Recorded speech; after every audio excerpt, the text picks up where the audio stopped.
ikhona ilaboratory yasemazulwini kodwa i-collect igazi.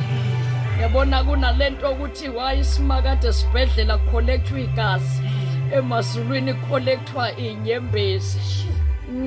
Simakade egameni lika Yesu uthi igazi symbolizes ukuthi khona imvane yahlatshelwa thina, futhi mehlo uJesu wayezoqeda ngegazi lezimbuzi lezinqama nezimvu.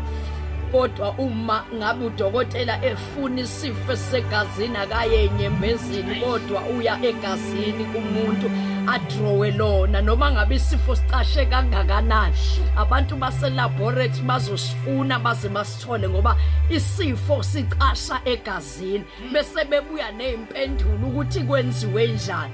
Kodwa emazulwini abaye egazini lomuntu ngoba likhona igazi lemvane laphalala ngenxa yethu, kodwa baya enyembezini. Inyembezi emazulwini zihamba zifike zingene laboratory yaphezulu, bese amazulu ya-identify ukuthi uphakathi kwayo yini ayikhalelayo, yini emhluphayo. Sihlukene emhlabeni kudrowa igazi lelebho, kodwa ilebho yasemazulwini idrowa inyembezi. Kapha sulia andosa kapha edila zotha libra hasuna.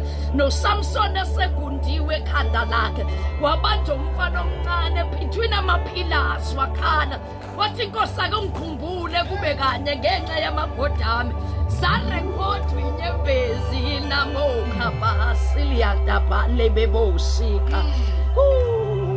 Nelaboratory yasemazulwini kuney'ngelosi ezehlikayo up and down. Ngizwa umuntu ethi pho mina mpostoli it been 7 years. Ngizwa umuntu ethi pho mina saside kangaka isikhathi. Lalela no-Israyeli esephumile eGibhithe waphinde wahamba 40 years ehlane itaha namasotho. Wayeba ney'khawula akhala khona edikibala khona Zimra Adoli abahusi ebebela adosha nakabasaya. Ngakhala uJehova wangizwa ukuthi akaphendulile kusho ukuthi akezwanga. Ulihinira mahusi yaba ilaboratory yasemazulwini busy.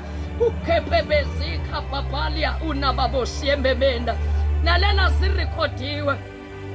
Uyabona masufoneliwe phakathi noma ngaphela u6 months ungawalandanga ama-result awalahlwa. Esibhedlela bofike badonsa ifile. Babedonsa ifile base beyalifunda bese bethi hayi nowuzolanda ama-result amagazi. Kanjalo nasemazulwini khona amafayili ngamafali namahanaya. Ingakho ethi masuconnectile ufake ebhodleleni, masuqeda ufake ebhodleleni inyembezi zami bese ethi umbhala athi uyayirekhoda. So ngeke iphambane nezomunye umuntu. Yakhona ithi iBhayibheli asinaqela iqanda, uJehova sinikeze ufezela. Anamahadeli efrazo khobosina.